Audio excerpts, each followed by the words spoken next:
After a 2.5-year wait since Spider-Man Far From Home, Spider-Man No Way Home has arrived, and audiences have finally gotten their questions answered. What will Peter do about his identity reveal? Will anyone die? Who will show up? I've been hearing fan theories for months now, and I couldn't wait to see if any of them actually came true, especially my own. With that being said, for those who haven't seen No Way Home yet, it's Monday already though. If you're really a Spider-Man fan, what the F are you doing? I'm gonna split this video into non-spoiler and spoiler reviews, because I have so many movies to watch before December 31st, and it's easier this way instead of making two separate videos. So if you haven't seen the movie, close the video after my official score. But if you have seen the movie, stick around for the whole thing. I'll be giving my full thoughts. Alright, I'm starting with the non-spoiler review first. I've seen Spider-Man No Way Home 2 times now in theaters. After my first viewing, I really liked this movie. I considered it one of the best MCU movies and possibly my favorite movie of 2021. I was very engaged in the story. I could not wait to see what was going to happen next, who would show up, what this meant for the Spider-Man character, and of course I was interested in watching the end credit scenes. Then I went to see the movie a second time a night later, and I'll be honest, I don't like the movie as much as I did the first time. On my first viewing, I found myself engaged throughout the entire movie, but upon second viewing, I didn't really care about anything going on until about the last act. I can't spoil why that is, but I have my reasons and I'll talk about it more in my spoiler-filled review. Before I dive any further into my negatives though, let me talk about the things I really liked both times about Spider-Man No Way Home. There is a variety of humor again. I found myself laughing several times, and they even brought back quotes from the original Spider-Man trilogy and the Amazing Spider-Man trilogy that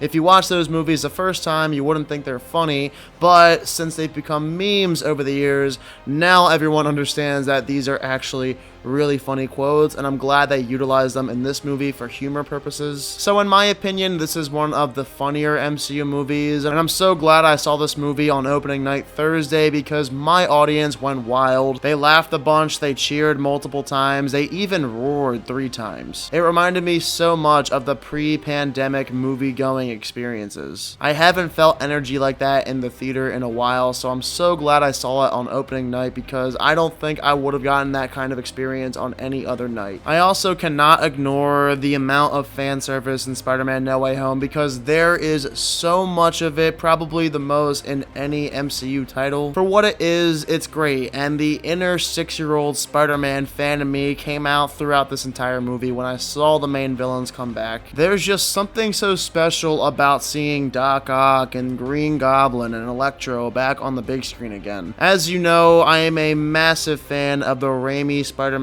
trilogy. I absolutely love the first and second movies. They are 2 of my top 10 favorite movies of all time. So seeing these iconic Spider-Man villains from the Raimi Spider-Man trilogy make their long-awaited return was something for the eyes to see. I like too how there's a lot at stake for Peter Parker in No Way Home. His identity has been revealed. He is wanted for the murder of Mysterio. The setup is epic, and it has the biggest scale of the MCU outside of the last 2 Avengers movies. There are a few solid emotional moments that touched me upon first viewing. During my second viewing, I didn't care as much as I did during my first viewing, but either way, there are some strong emotional moments, especially when you compare it to the other MCU movies. At the very least, they tried, and there is some smart writing when these scenes take place, especially one in the middle of the movie that I thought was really well done. Plus, the ending is great. It's one of the darkest of the MCU, and I have no idea what they're going to do next with Peter Parker / Spider-Man. So all that stuff was well done. I really can't complain since I'm such a big Spider-Man fan. But here's where I get back into my negatives, because this is not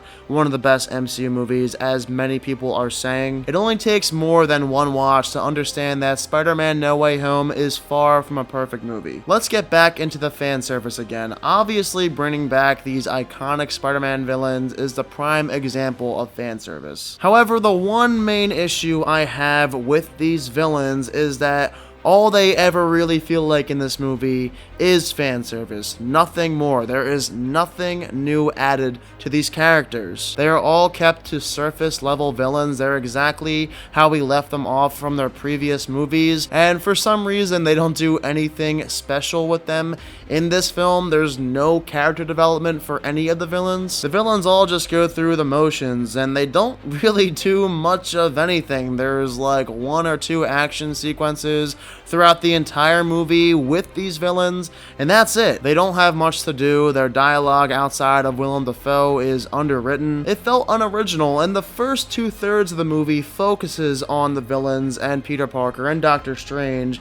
For me, I was just bored until we got past all of that. At least during my second viewing. On first viewing, I was loving it just because the villains are back and I had no idea what was going to happen, but the same exact thing happened for me when I saw The Amazing Spider-Man 2. The first time I enjoyed it, but then when I saw it a second time, I knew what was going to happen, and therefore, it wasn't exciting anymore. I also want to bring up how the MCU all of these years has been terrified of showing any kind of blood, gore, or violence. The Raimi Spider-Man trilogy had absolutely no problem showing characters get the crap beaten out of them, but in all of these movies, Marvel and Disney never want to show anything too dark. And there's one massive example in this movie that I want to point out, but not dig into what actually happens because that's spoiler territory. Somebody gets seriously injured in No Way Home, but for whatever reason, Marvel sugarcoats it to make it look like they didn't get hurt, but in reality they did. So that annoyed me, and there are a tremendous amount of screenplay errors. I can't say much about what these screenplay errors are, but I will say that Sandman and Lizard have some of the poorest motivations out of any villains we've gotten in the MCU. Well, those are the main things I want to point out for Spider-Man No Way Home in this non-spoiler review. It's a good movie, an enjoyable time, especially if you love the Spider-Man character and all of his movies. But if you're a die-hard fan like myself, you're seeking a tad bit more. They do very surface level things with characters in this movie, in particular the villains, and I wish we got more. I am giving Spider-Man No Way Home a 78%. Spoiler review time. Okay, so digging right back into the fan service aspect of this movie, I now have to talk about who appears in Spider-Man No Way Home. To my surprise, within the first 15 minutes, Daredevil makes his long-awaited MCU debut, and now I guess I have to watch that show because people will not stop talking about it. And then when it comes to the villains, there is not a secret 6th villain who appears in No Way Home. We only get the 5 that we saw in the second trailer. So those are 2 of the major spoilers right out the gate. I just want to hammer this point down again. The villains in Spider-Man No Way Home are nothing special. It's the same character models on the outside that we get, but deep down on the inside of each villain, it's nothing new. It's all surface level writing, and when these characters talk, it's some of the corniest dialogue that you could possibly imagine writing for these villains. Except for Willem Dafoe's Goblin, he gets a tad bit more to do considering he's the movie's main villain, but even with him, there's nothing added to his character. People before seeing the movie were saying that he gets this new twist, but it's mostly more of the same of Willem Dafoe's Green Goblin, and I can't complain. I love seeing Willem Dafoe portray this guy. It's one of my favorite movie villains of all time. Beyond him, though, I just needed more than the surface level stuff that we got for the rest of the villains in the movie. And going back to that scene where somebody gets pierced with the glider, it's Aunt May. Yes, she dies in the movie, another major spoiler, but they don't really show her get pierced with the glider. She just gets hit by it, is knocked over, gets up, and then falls down again. After Peter touches her, there's a little bit of blood, but they don't make it graphic at all. It's the complete opposite of what we got in the first Raimi Spider-Man movie, where Goblin and Spider-Man are beating the crap out of each other. Part of me is like, really? You can't show a little bit more blood or even see Aunt May get pierced by this thing? She just gets knocked over? That doesn't make any sense. And remember in my non-spoiler review, I was talking about how I wasn't that interested on second watching this movie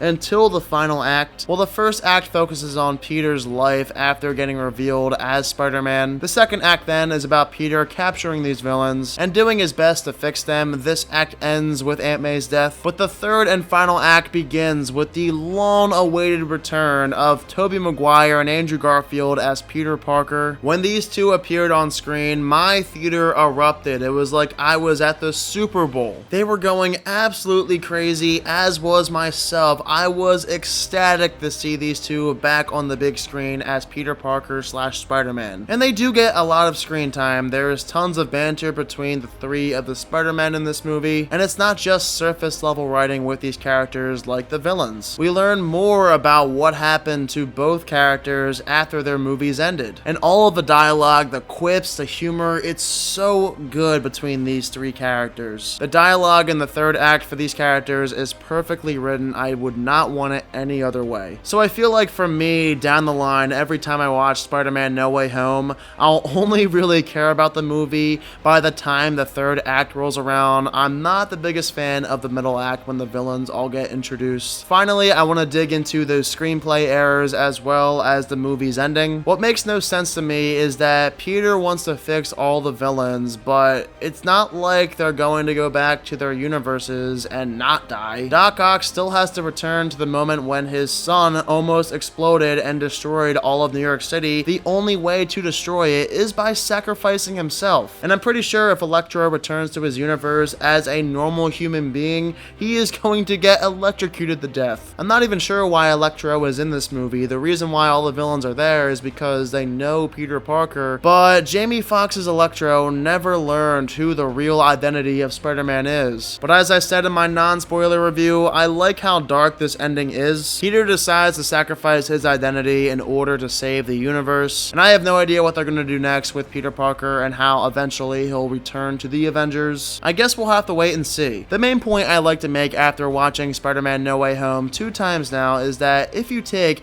both Tobey Maguire and Andrew Garfield out of the picture, as well as all the villains, and just replace them with random villains, how much would people actually care about this movie? Again, it's not like they do anything particularly special with the villains in this movie. You could literally replace them with any random villain and it would not change the movie whatsoever. Oh, and I wish we got to see Tobey Maguire's Peter Parker and Green Goblin interact, considering that's what started it all. But they make the main villain Green Goblin for Tom Holland, and therefore Tobey Maguire never gets a chance to interact with Green Goblin in this movie. It's like they want you to forget that Tobey and Green Goblin have a history, and Tobey only gets to talk to Sandman and Doc Ock, whereas Andrew only gets to talk to Electro and Lizard. I felt that was a missed opportunity to have those two clash once more and maybe make up. What about the end credits? Well, we get Tom Hardy back as Venom, except he gets transported back to his universe like the rest of the villains, and all that's remaining of him in Tom Holland's universe is a piece of Venom's symbiote, which I'm sure will transform somebody in Tom Holland's universe into the next version of Venom, or Tom will become the next black suit Spider-Man. I'm sure one or the other will happen. And that's about it, guys. That's how I feel about Spider-Man No Way Home. I think it's a pretty good movie, not a great movie. It's not as exciting after first watch. You can only really watch this movie